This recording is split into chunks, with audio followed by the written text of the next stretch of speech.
आज मनभावन वाणी विलास कार्यक्रम के प्रोग्राम प्रोड्यूसर पद्मानंद वाला गीत के स्थान पर मानव जीवन में आने वाले संघर्षों के प्रति आपका ध्यान आकृष्ट करते हुए ये बताते हैं कि मानव जीवन में यह संघर्ष आते रहते हैं। हम मनुष्यों की तो बात ही क्या है, भगवान और देवी देवताओं के जीवन में भी यह संघर्ष आते रहे हैं। भगवान शिव को देख लीजिए, भगवान शिव का जीवन कैसा था।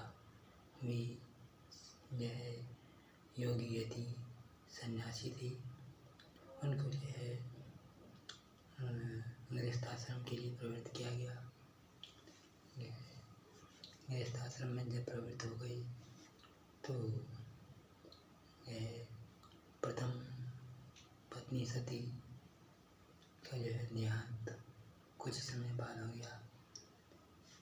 कहने का अभिप्राय यह है कि विवाह के 1 सप्ताह के अंदर ही अंदर ये कार्य संपन्न हुआ, जिसके कारण भगवान शिव यह विरहावस्था में, वियोगावस्था में पागल हो गई और वे यह उन्मत्तों की तरह से कभी यह सती के वियोग में यह बन भटकते रहते थे।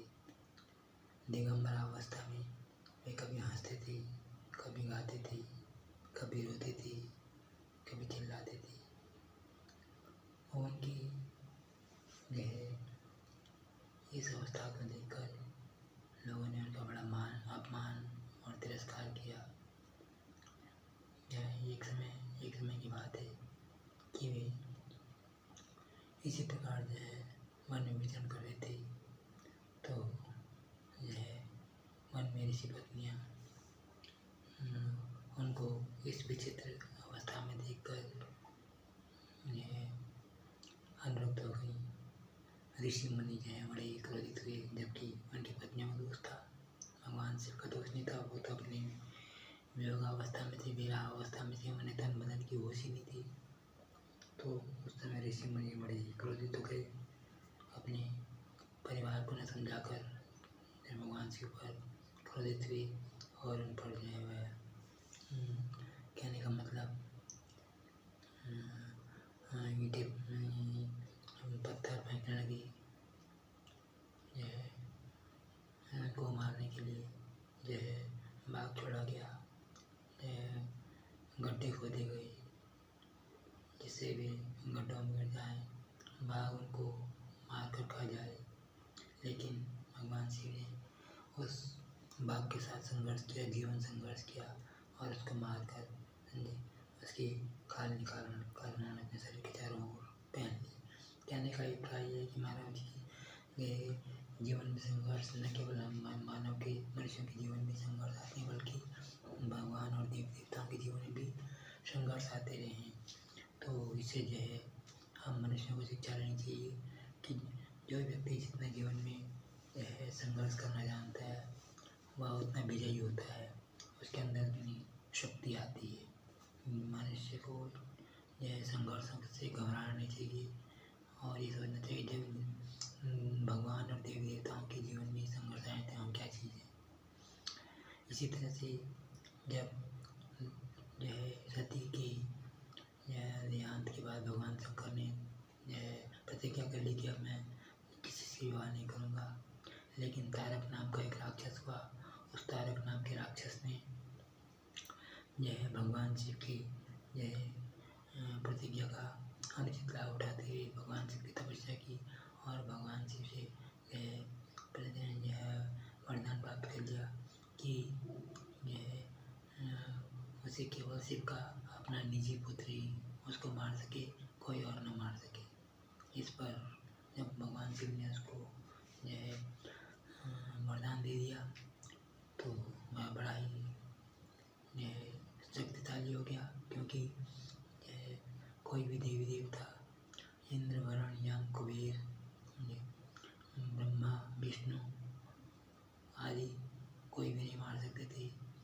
देवियाँ भी उसको नहीं मार सकती थी।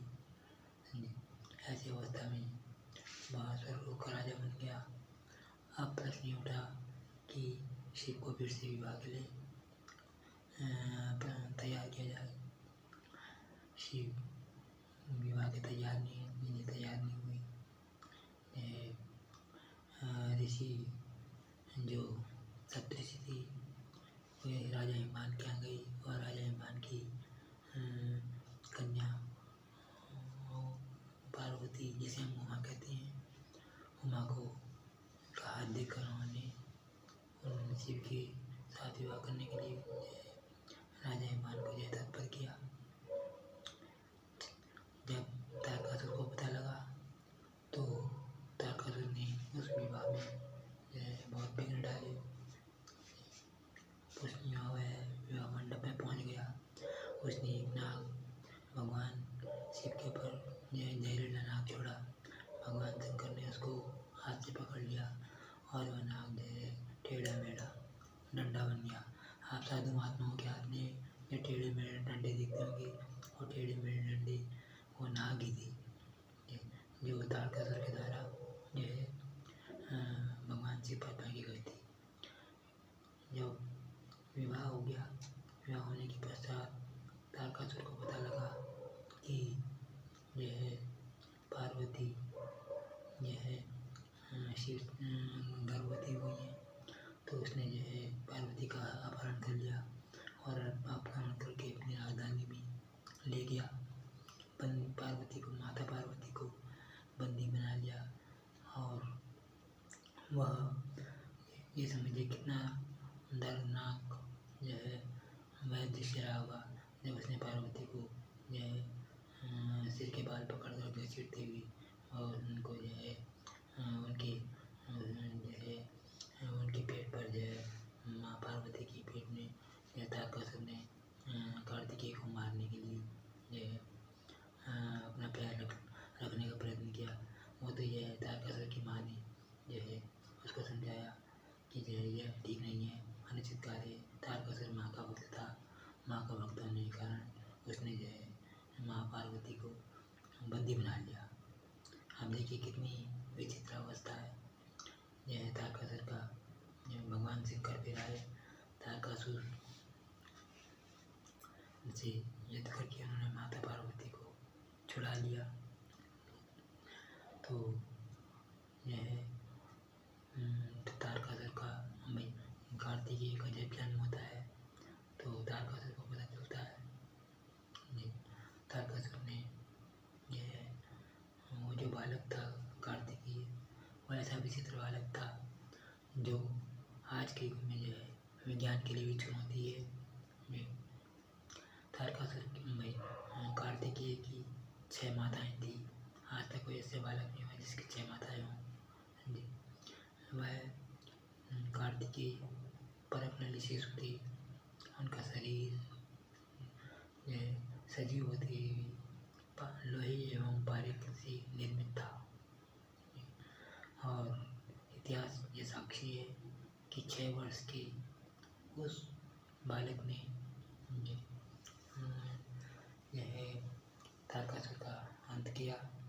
6 वर्ष का वह बालक देवताओं का सेनापति बना। आगे वो 6 वर्ष का बालक युद्ध करने के लिए गया, युद्ध के मैदान में गया और पीछे देवता उसके पीछे थे। कितनी महान आश्चर्य की बात है कि 6 साल का बालक देवताओं का सेनापति बना। ये सामान्य ज्ञान का प्रश्न भी है कि वह कौन सा बालक है जो 6 वर्ष की अवस्था में देवताओं का सेनापति बना हो। और ऐसा कौन सा परमनली शिशु है जो जिसका शरीर लोहे एवं पारे से बना हो। ऐसा असंभव है, ऐसा हो ही नहीं सकता। लेकिन विज्ञान के लिए चुनौती है, क्योंकि तारकासुर को ऐसा ही वरदान प्राप्त था। तारकासुर कार्तिकेय को जब निगल लेता है तो वह कार्तिकेय जी उसका पेट फाड़ कर बाहर निकल जाते हैं। आदि अनेकों ऐसी घटनाएं होती रहती हैं। अब ये तो प्रश्न था कि यह भगवान शिव और माता पार्वती के साथ भगवान शिव के पर ऋषियों ने ईंट पत्थर कंकड़ पत्थर बरसाए। ये जो व्यक्ति महान होते हैं पहले उनके साथ तत्कालीन समय पर समाज के व्यक्तियों के द्वारा जो बहुत गलत कार्य किए थे और बाद में जब वो विजयी हुए थे तब बाद में उनकी पूजा होती। तो ये बड़ा ही आश्चर्यजनक और हास्यास्पद जो है वृतांत है। अब गालियों को ले लीजिए। गालियों का संबंध जो है भगवान कृष्ण से। भगवान कृष्ण का एक फुफेरा भाई था जिसका नाम शिशुपाल था। शिशुपाल का जब जन्म हुआ था तो राजा लंबघोष जो शिशुपाल के पिता थे जो है उस बालक शिशुपाल के जो है 4 हाथ और 2 सिर थे। जो है आकाशवाणी हुई कि जिस भी महापुरुष की जो है गोदी में डालने पर इसके जो है 1 सिर और 2 हाथ गायब हो जाएंगे, वह महापुरुष ही जो है इसकी मृत्यु का कारण बनेगा। भगवान कृष्ण खड़े थे। यह राजा लंबघोष ने बारी बारी से जो है सबकी गोदी में बालक शिशुपाल को डाला, लेकिन उसका तेज बढ़ता रहा। जब अंत में जो है भगवान कृष्ण गोदी में डाला गया तो भगवान कृष्ण की बुआ भी जो शिशुपाल की माता थी वही वहाँ खड़ी थी। तो भगवान कृष्ण की गोदी में डालते ही उसका 1 सिर और 2 हाथ गायब हो गया।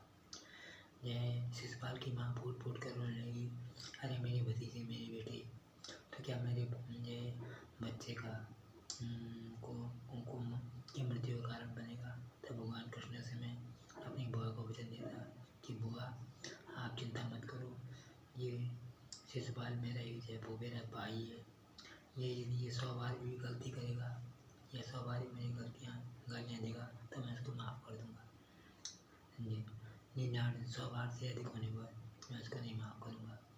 तो यह जब राजा शिशुपाल बड़े हुए वो चेदी नरेश के नाम से जाने जाते थे। चेदी नरेश आजकल बुलंदशहर को कहते हैं। और राजा शिशुपाल रुक्मणी के साथ विवाह करना चाहते थे। रुक्मणी जो है रुक्मणी का भाई रुक्मी भी जो है जरासंध के सेनापति शिशुपाल के साथ अपनी बहन का विवाह करना चाहता था, लेकिन रुक्मणी भगवान कृष्ण के साथ जो है विवाह करना चाहती थी, वह शिशुपाल के साथ विवाह नहीं करना चाहती थी। इस कारण से शिशुपाल जो है भगवान कृष्ण से जलता था, चिढ़ता था। और पांडवों के राष्ट्रयज्ञ में जो है शिशुपाल ने, क्योंकि वह जरासंध के पहले से जरासंध का सेनापति था, मगध नरेश जरासंध का सेनापति था, और दूसरा जब उसे रुक्मणी पत्नी के रूप में प्राप्त नहीं हुई तो वह और भी ज़्यादा क्या हो गया, नाराज हो गया। और वह पांडवों के राष्ट्रयज्ञ में भगवान कृष्ण को उसने अनेक अपशब्द कही, अनेक गालियाँ दी, जैसे ये तो जो है ग्वाला है, ये माखन चोर है, आदि आदि। भगवान कृष्ण चुपचाप सुनते थे, धैर्य धारण करते रहे। जब 100 में उन्होंने गाली दी शिशुपाल ने, तब भगवान कृष्ण ने शिशुपाल को संबोधित करते हुए कहा कि यह है शिशुपाल, मैंने तुम्हारी माता को वचन दे रखा था, तुम मेरे भाइयों जो है आप 100वीं गाली पूरी हो गई, अब इससे आगे एक भी गाली मत देना, आप सब मत कहना, नहीं तो तुम अपने जीवन के जो है अंत का स्वयं ही कारण बनोगे। लेकिन शिशुपाल ने माना। शिशुपाल ने समझा ये साधारण सा मनुष्य, ये ग्वाला मेरा क्या बिगाड़ सकता है। और उसने जैसे ही 101 को गाली दी तो भगवान कृष्ण ने सुदर्शन चक्र से शिशुपाल की गर्दन काट दी। तो कहने का मतलब ये जो जो है असामाजिकता है, असामाजिक वाक युद्ध, ऐसे वाक युद्ध कहते हैं, ये वही व्यक्ति करते हैं जिनका मानसिक स्तर बहुत अति निम्न स्तर का होता है। वे सोचते हैं कि हम यदि किसी को गाली देंगे तो बहुत बड़े इंसान आदमी बन जाएंगे। वही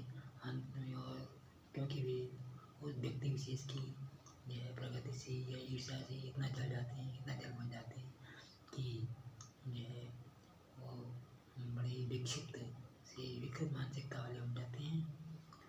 और जो है भी क्योंकि वो जानते हैं कि हमारा मान सम्मान तो है ही नहीं, दूसरे का मान सम्मान है, तो उसको अनर्गल प्रलाप करके उसको सामाजिक उसकी क्षति पहुँचाई जाए। लेकिन कलयुग है, वो समझते हैं कि हम इसके जो है दूसरे व्यक्ति की जो है सामाजिक प्रतिष्ठा का को हानि पहुँचा रहे हैं। लेकिन वास्तविकता ये होता है कि जो सुनने वाला व्यक्ति होता है वो चुपचाप सुनता रहता है जी। वो इसलिए नहीं बोलता क्योंकि वो सारी दुनिया जानता है कि सारी दुनिया जानती है कि वो तो कुछ नहीं कह रहे हैं, वो खाली सुन रहे हैं। और कहने वाला जो है बोलता रहता है। तो कहने का मतलब जो किसी को कुछ अपशब्द कहते हैं तो जो है सामाजिक प्रतिष्ठा सभी लोगों की निगाह में उनकी गिरती है और सभी लोगों की निगाह में गिर जाती हैं। वे अपना ही सामाजिक प्रतिष्ठा का हनन करते हैं, जबकि सोचते हैं कि दूसरे की सामाजिक प्रतिष्ठा का हनन कर रहे हैं। यह विकृत मानसिकता का इससे बढ़कर क्या ये उदाहरण होगा। ये क्योंकि समाज अपनी अपनी होती है, दिल दिमाग अपना अपना होता है। तो ये इस प्रकार से मानव जीवन में जो है अनेक समस्या आती रहती हैं और इन समस्याओं को दृष्टिगत रखते ही मनुष्य को अपने जीवन में धैर्यपूर्वक जो है कार्य करना चाहिए। जो है पृथ्वी का जो गुण है धैर्य धारण करना, वो सीखना चाहिए। यह किसी की राय कहे गए अपशब्द किसी का को चिपकते नहीं हैं, वो उनको लगते नहीं हैं, लगते उनको ही जो कहते हैं जी। तो इस प्रकार से ऐसी अनेक घटनाएं सामने है। जब देवी देवता के जीवन में हुई तब तो मनुष्य हैं, नर लोग हैं। तो जब त्रेता युग में और द्वापर युग में ऐसा हुआ, त्रेता कलयुग इसमें तो होना स्वाभाविक है। इसलिए इस वक्तव्य से ये शिक्षा ग्रहण करनी चाहिए कि ये धैर्य धारण करना चाहिए और उचित अवसर की जो है तलाश करनी चाहिए। इसी के साथ प्रधान संचालक अपना वक्तव्य समाप्त करते हैं। धन्यवाद। ये कार्यक्रम आपको कैसा लगा? कार्यक्रम का श्रवण, अवलोकन और रसास्वादन करने के लिए आपका हार्दिक अभिनंदन, स्वागतम, धन्यवाद। यदि भी यह कार्यक्रम गीतों भरा कार्यक्रम था, हो सकता है आपको थोड़ा बोरियत सी लगी होगी। इसके लिए आप प्रसारण संचालक पद्मानंद काला आपसे क्षमा याचना चाहते हैं। इस कार्यक्रम का श्रवण, अवलोकन और रसास्वादन करने के आपको हार्दिक अभिनंदन, स्वागतम, धन्यवाद।